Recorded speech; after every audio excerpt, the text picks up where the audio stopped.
right. Hello, beautiful people. Welcome to Talkin Treats. This is, again, a podcast brought to you by the Treats team, where we explore people's passions. We discuss the struggles of having a passion with different guests from around the world in order to learn the best way to enjoy, learn, and ultimately grow from our passion. I'm joined today by Jonas Le Thierry, who I met back in Leiden University College, The Hague, and has, since then become one of my best friends. He has a master's degree from the University College London in urban development and has recently decided to embark on a pretty crazy journey, which is to pursue his PhD in the same field. His international experience and having lived in several countries, being multilingual, makes him an incredible guest to be talking today about, how the future of cities can impact our passions and, our day-to-day lives. Welcome, Jonas. Thank you, Carlos. It's a pleasure to see you again and to be here. Thanks for inviting me. You're well welcome. As you know, in Treats, we talk about passions, and a recent passion that you discovered not too many years ago was this space of, urban development. Can you tell us a bit about how you got interested into this field and, what really is this field? Yeah, sure, absolutely. I think fundamentally it's my personal background. I grew up in cities. I grew up around various different and very diverse people. I spent my life around people basically, and I realized at a certain point that it was fundamentally people, my interest in people, that drove my interest in cities. I have a bachelor's degree in sociology, then started working in the communications sector. And as I was working, I realized that my interest was more in understanding how people work, how people create their living environment and function within their habitat, rather than actively working in the communication sector that I was involved in. And that's how gradually my interest in cities emerged, and in being involved in planning and developing cities, which leads me to what it actually means. I think there's obviously a huge debate about this and various different perspectives. I like to mention two sides to urban planning when I speak about it. I think there's a very technical side to it, where you'll be finding engineers and architects, for example, that think about what a city materially looks like in the tangible sense, and then there are rather sociological, political practitioners that think about the purpose of a city, the political and social construct of a city, how it functions, how it can be healthy, equitable, and a healthy habitat. And that's the side that I focus on. Is that really the purpose of urban development, to focus on the kind of health of its citizens? Well, it seems to me from the outside, right, that the way that we're developing right now, it seems to be like it's all about kind of maybe financial gain rather than improving the individual lives of people. Yeah, absolutely. So it's a tricky question and a controversial one you're raising.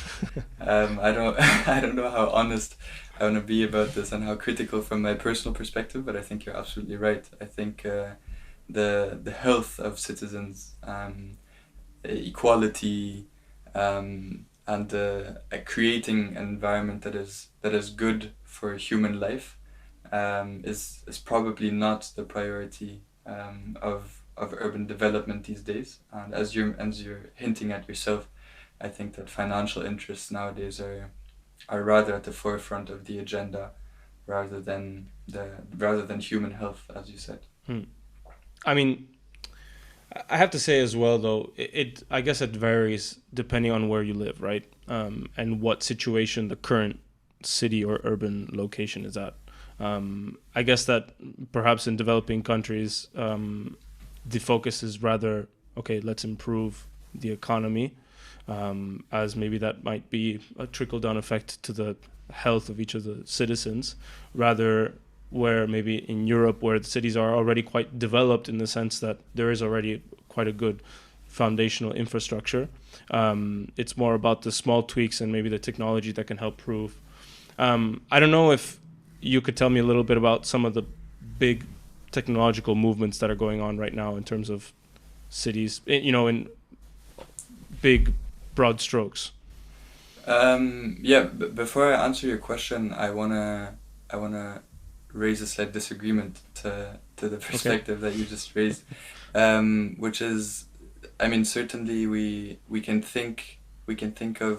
do think of different things, in different contexts, but I don't think that being more or less developed allows us to think to a lesser, um, or larger economic or financial degree. I think that cities today have become the central hubs of, the global economy, whether they are in developing countries or developed countries, for lack of better terms. But I think that still urban development, wherever you are these days, is very driven by the contribution of cities to a global economy. Um, Now, coming to your question about technological advancements, this is a massive question. I think urban planning and cities are obviously highly multifaceted. Digitalization is impacting every aspect of all of our lives. One topic that's quite interesting, that I'm not an expert in myself, but that I think is at the forefront of these technological discussions, is mobility.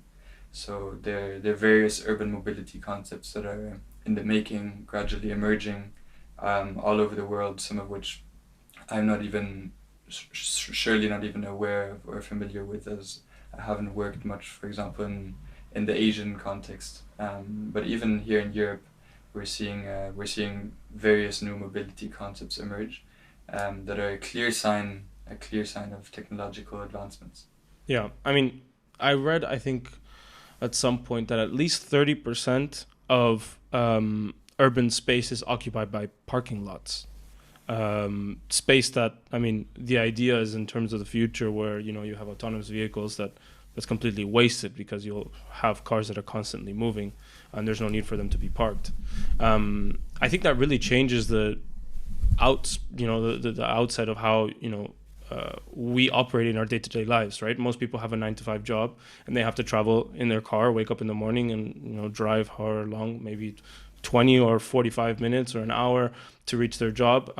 If they're consistently carpooling, or if they're changing the way they move, that'll definitely either save time to help them pursue their passions, which is an interesting conversation. Okay, well, if you don't have to commute at all, right, with this whole work from home situation, will that help you to pursue alternative work, or different hobbies that you might have? Yeah, I think so. So firstly, the point that you raised regarding parking is one that I'm fascinated by, Hmm. and that I've read into quite a bit. I think it's, on the one hand, it's quite interesting if you think in terms of land value. If you think about the amount of land that is covered and wasted, by cars that aren't being used most of the time, there's going to have to be a major transformation of the way we think of and use parking space. Um, Furthermore, I recently attended a conference, where there was an intervention by a Dutch colleague, who was mentioning that, the Netherlands, where I'm currently based, is actually, um, the Dutch road system in the Netherlands is finished. It's completed. That you cannot further develop the road network in the Netherlands. We've reached the limits in terms of the space it can cover and the places it needs to reach, which again brings an interesting dimension of land, not in terms of land value, but in terms of, if a place like the Netherlands, which is a small country obviously, but if a place like the Netherlands is running out of space, how are we going to reinvent the notion of roads? How are we going to think of roads as spaces that could be used differently? If highways are taking up a lot of space, can highways become spaces that aren't only used for driving? And if so, how can we reimagine highways, or the boundaries of highways, as spaces that could be used differently? I think this allows me to transfer quite well to the second part of your point regarding passions. Um, I think, as we think about how urban spaces are being reinvented, such as roads, um, we'll be also thinking about how, like, how these can be used by citizens in a different way, right? So if road space is not meant to nearly be used as a space for driving but something else, road space will be able to be reimagined as space for leisure activities, as a retail space, as spaces of consumption, Green. perhaps spaces of production. Um, yeah, I don't know if that perfectly answers your question about passions. Maybe you could lead me Yeah. closer towards passions. Is that that's what Treats is Yeah. all about? I mean, what I'm trying to kind of unpack, let's say, is if I don't need as many roads or as much parking space, can I then perhaps dedicate that to sport facility, or can I convert it to a green space where we can grow more agriculture or have a running path, or ultimately is the priority maybe perhaps to, okay, let's keep more buildings, or each person to individually take more space. It seems like everyone is slowly living in smaller and smaller apartments in order to live closer and closer to the center. And that, I don't know, it doesn't seem like the facility, or like, let's say the next step, or what we can use those unused spaces in the future, right, like roads or parking lots, is more living space and not necessarily more passion spaces. Yeah, you did already mention COVID, and I think it's a good entry point to talk about this, because COVID obviously impacted all of our lives and also affected the way we think about cities. Spaces were suddenly not used at all, or used in very different ways, which gave way to cities being significantly more pedestrianized, cities being completely reimagined, bike paths being implemented, and so on. And this actually also gave way, or created an opportunity for a concept called the 10-minute city. So it's been embraced by various mayors, such as Anne Hidalgo, the mayor of Paris, who's now also a presidential candidate in France, who's been very convinced by the fact that within 10 minutes of one's home, one should have access to everything one needs or wants as a being, meaning your workspace, consumption places, restaurants, as well as leisure places, health places, green spaces. And I think that this concept might be an interesting way of thinking about both health and leisure, if we're reimagining cities as agglomeration of sub-districts, in which you have 10-minute pools within which you do have green spaces, leisure hubs, and so on and so on. That's super interesting. Actually, I mean, the way I think about it, at least in my, day to day, I wake up in the morning, go to work, I come back at maybe, hopefully 6, 7 p.m. And then it takes me 20 minutes to get to the gym. I spend an hour at the gym, 20 minutes back. That basically makes it 9 p.m. already. And I've only been able to enjoy one of my passions. And then if I want to pursue something else, let's say, I don't know, music production or DJing or anything else, I have to cut back on my other enjoyments, right? If we reduce that commute time, or if we reduce the need for me to travel such long distances, then maybe I can pursue more passions, and not necessarily pursuing them in a better and more efficient way, but rather more frequently. So we touched on it a little bit, but I'm curious to talk about mental health and how all of this can impact mental health, right? If I'm pursuing more of my passions, the idea is that maybe perhaps I can have a more stable situation. I don't know if you know what the latest research is on how urban development impact our mental health. Yeah, so it's funny that you're raising this notion or this question of mental health, because I was just thinking about it as I was reflecting on the comments I made on the 10-minute city. So I think that not only does it allow you to reduce time within your day, to free up time for other things such as some of your passions, but I think it genuinely physically and psychologically allows you to live a healthier life. I think many of us are now thinking about the amounts of steps we take a day, that we should be in less of a rush, that we have a lot of things that constantly imbue our lives with stress. And so I think having everything in walking distance, and working a lot on the social cohesion within cities, is crucial and will impact both our physical and our psychological health. Now, regarding your question, the latest research on urban health has obviously been very focused on COVID. COVID has impacted all of our physical and mental states.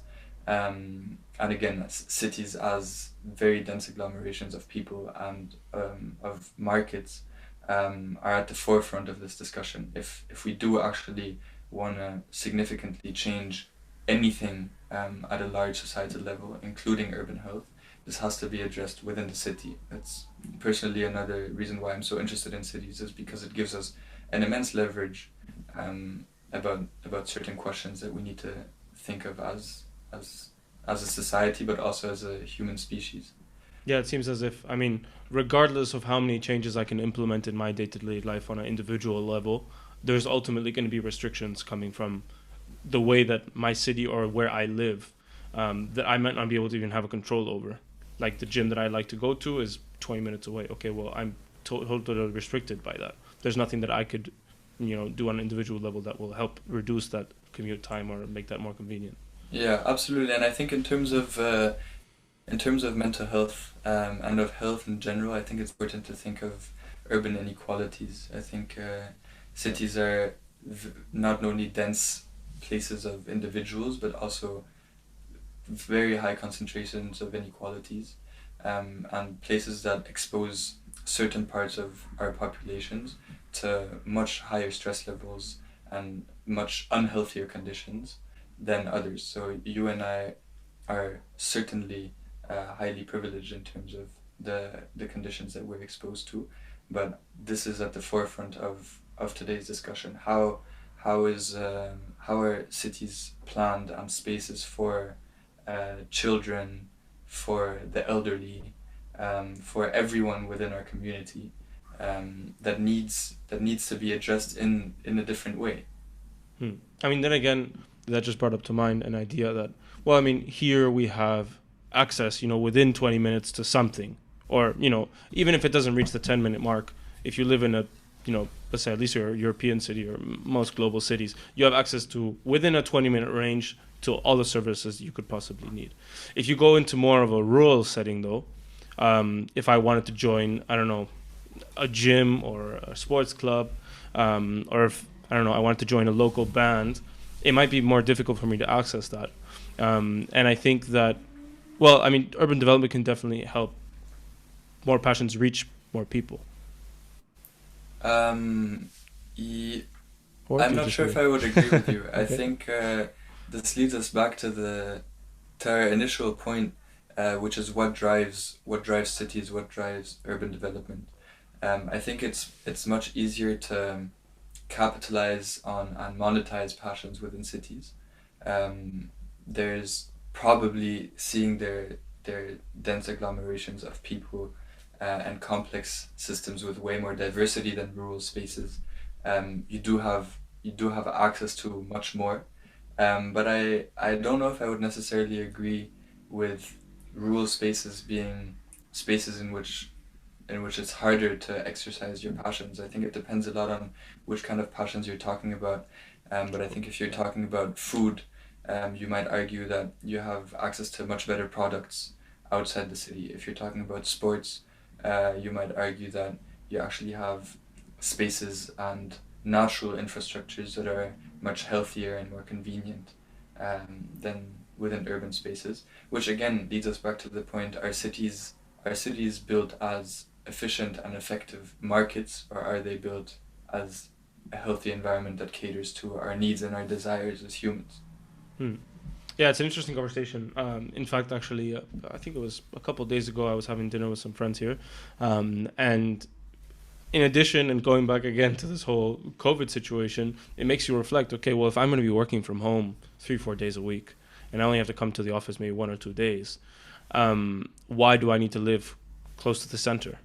Why do I need to live, close to my commute? In fact, it might be, well, not only financially much more interesting to live outside the center, but there's so many benefits to living in, let's say, a more rural, outside the city area, right? Fresh air, maybe there's more bike paths. I can more easily rent, let's say, a paddle court.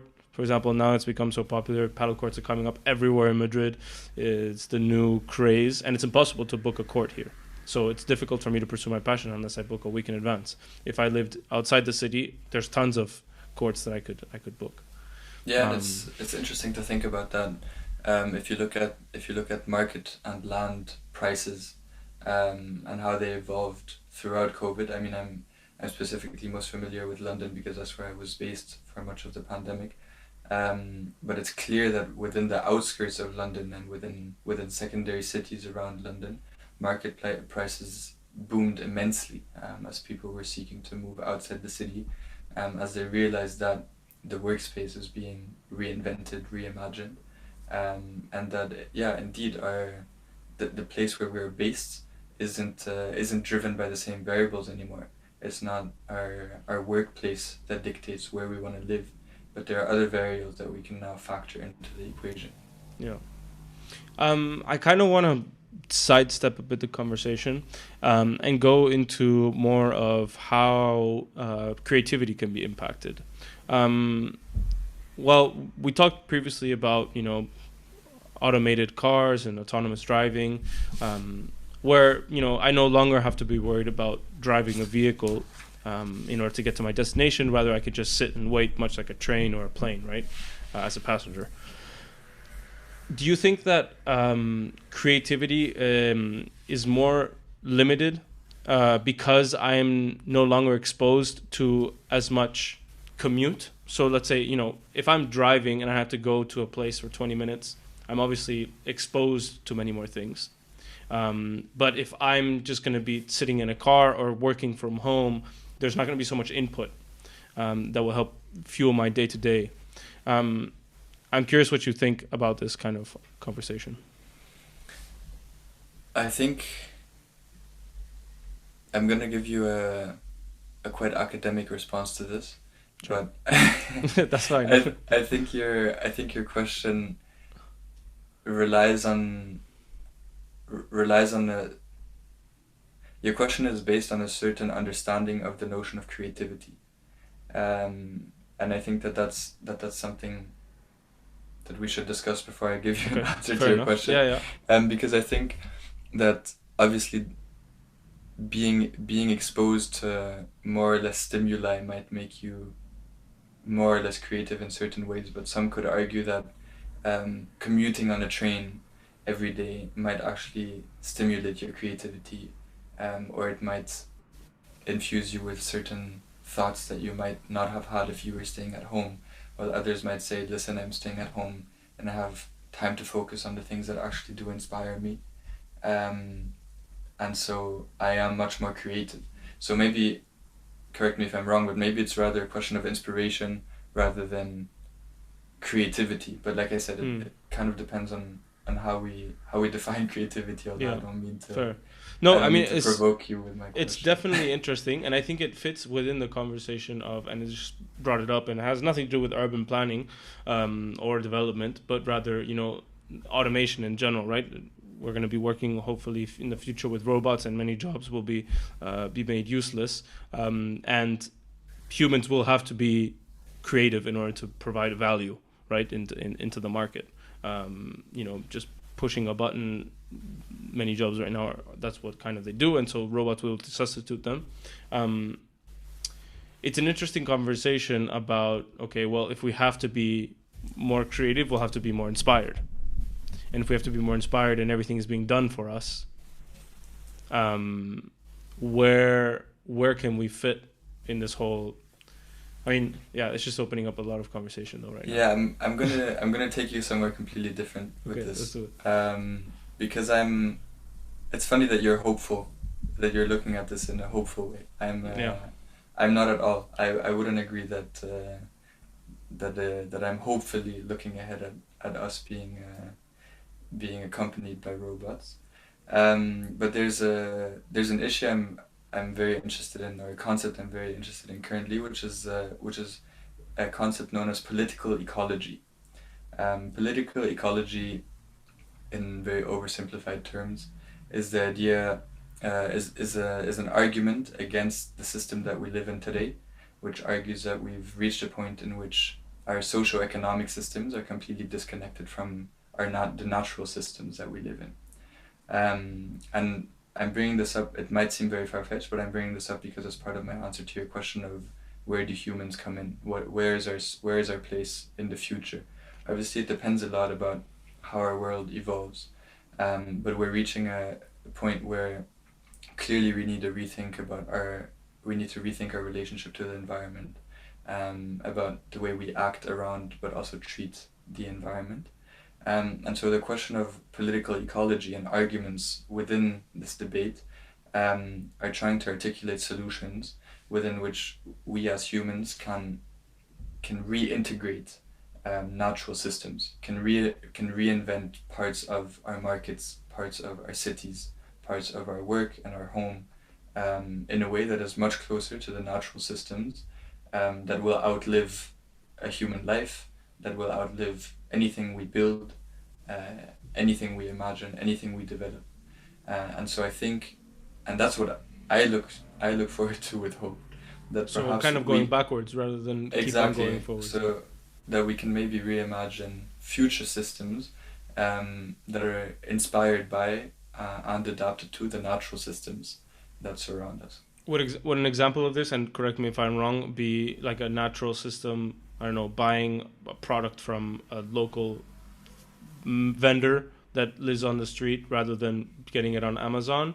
Or is it not so much? I don't know if you could give me an example of, a natural system that you're hoping that we currently don't have, that you're hoping we will eventually have. Yeah, I think the example you list might be the beginning of a solution. Okay.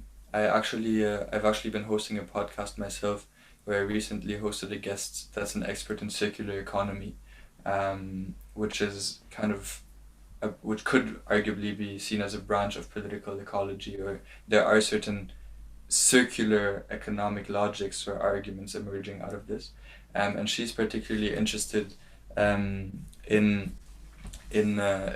thinking about the way we design and build buildings in a more circular way. So an example would be, instead of thinking of building a certain house for the purpose of a mid-sized family living there for X amount of years, thinking about how the house itself as an object, with each of the materials that are used to build this house, will evolve over time. So might we use wood or a certain form of cement that once the house can't be used anymore, this material can actually be applied in a different way, so that we're actually thinking about loops in which the things that we are building and investing in and creating can be reused, recycled, and brought into the system with a new purpose over time. That's interesting. I mean, in the end, we do have to be forward-looking, right? Absolutely. Regardless of whether we want to improve or remove what we have done so far, we definitely do have to be forward-looking.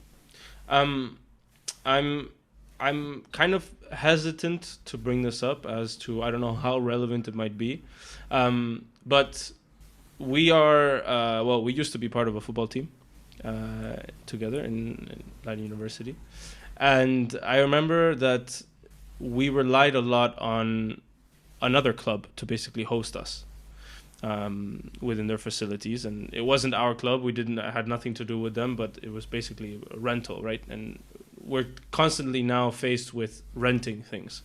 And when you mentioned circular buildings, the first thing I thought of was, okay, well, the most circular thing is that it never belongs to one person, and that it's constantly trading hands.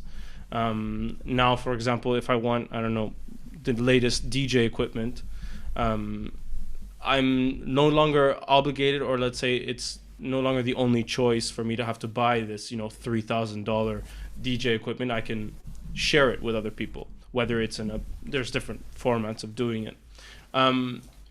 Is that something that you see in the kind of co-working, I guess, is an example of that? Does that reflect itself in urban spaces? Yes, absolutely. It reflects itself in urban spaces. 100%. And like you say, you yourself mentioned mobility already. But of course, it influences urban spaces immensely. Whether it will be part of a solution or not, I think depends on how we imagine this. So definitely, I do look ahead in the future, thinking about such things, and tying with this point that I raised about political ecology. Um, there's a there's an important discussion about this idea of commons and common good, and public goods, um, which could, um, as on the very opposite end, also lead to huge monopolization of things. So I think it kind of depends on this on the system that we end up evolving towards. But you could imagine a world in which, um, following up on the example that you mentioned regarding DJ sets, you could imagine a context in which, um, there's a group, a cohort, a collective of DJs in Madrid that collectively own the best DJ sets in Madrid. You could also imagine one specific DJ company owning all of the DJ sets of Madrid and outsourcing them, renting them out to DJs like yourself and other DJs across Madrid. The outcome might be quite similar for the immediate user, but I think the fundamental logic behind this and what it means for us as a society is very, very different. Mm. Yeah. Um, yeah, it's actually interesting because we're talking about football pitches. Well, that's how this initial kind of conversation came up. And in Madrid now, in order to kind of play in a urban football pitch, let's say, it's a pitch in the city center, you have to have a contact, basically. It's very difficult to publicly sign up to a pitch. You have to know somebody who has a contact within the public space or within the public infrastructure, because everything is booked and they've privatized a public space.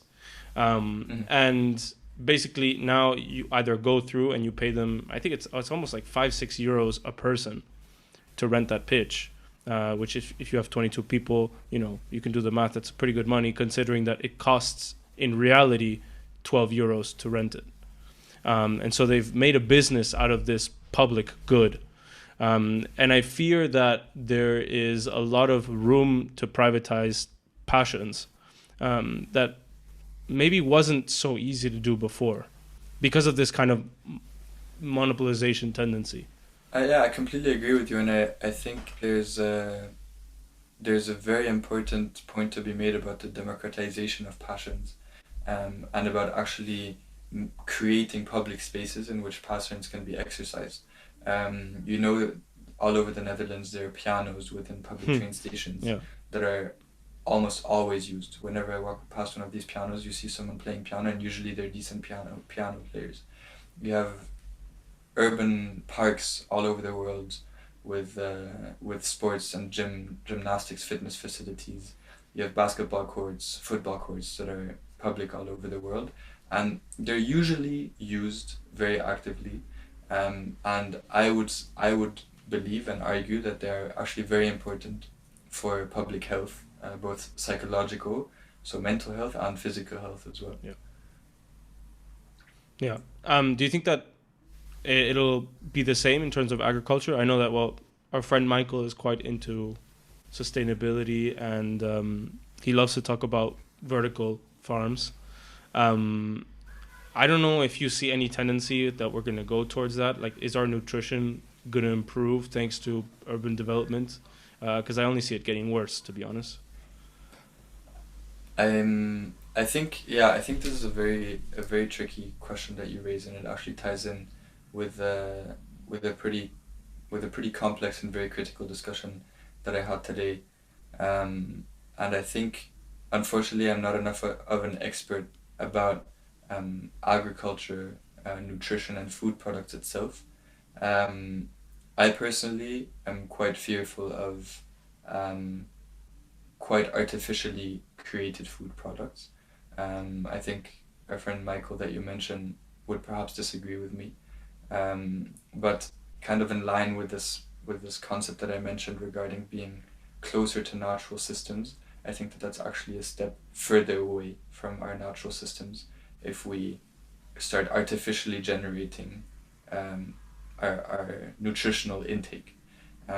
So I think and would imagine that rather than trying to think of alternatives to eat the same things that are produced in a different way, we should reconsider our diet more generally and think about what should we actually be eating, how can we grow this locally in an organic and sustainable way. But again, I think unfortunately I'm not enough of an expert, and I think there are massive questions in terms of demand. So and that's one of the things I was discussing today, is that I simply I'm not aware enough of the extent to which urban spaces will be able to maintain the provision that is needed in many of the metropolises across the world. Yeah, I mean, this is all like very interesting things that we could deep dive into. I do want to maybe start concluding and ask you, just in general, like, if you could share with us your passions, and then I have a question that's more pertinent to the conversation that we've had. Yeah, I think I mean, you know me quite well. You haven't hidden that. But I've been an athlete basically ever since I can walk. So I think all sorts of different sports, particularly football, have been my passion all my life. And next to that, definitely music. Sadly not as a musician myself, but I'm definitely a very, very active listener of music, which I also share with you regularly. So yeah, I would say music and sports. You know, I'm a decent cook as well. I try. Yeah. I don't know if I would call it a passion, but yeah. I'm curious, and this is kind of why I asked you.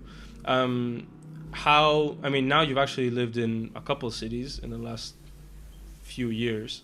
How has changing or moved cities impacted the way that you kind of pursue those passions? I think if it's changed at all. I mean, maybe it hasn't. I think I'm gonna respond to you like a politician, but I'm actually put the question on its head. So I'm gonna respond to why exercising these passions has led to a very different experience in every city that I've lived in.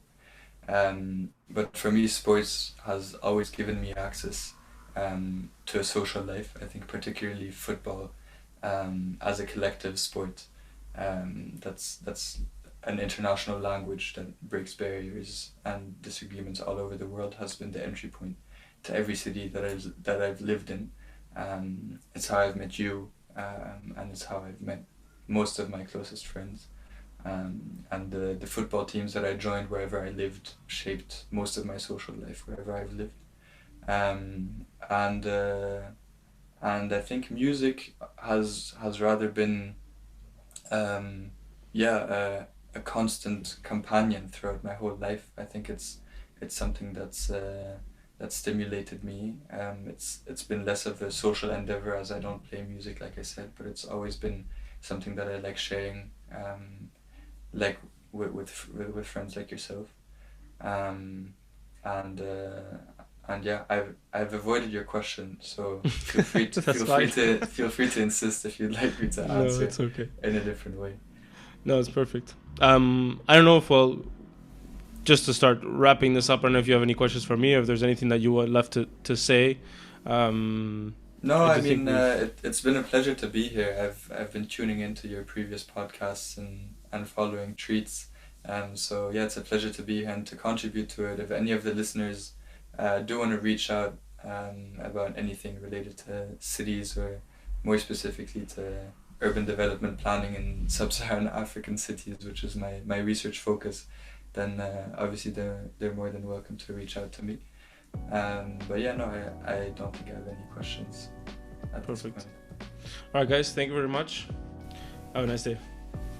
Thank you, Carlos.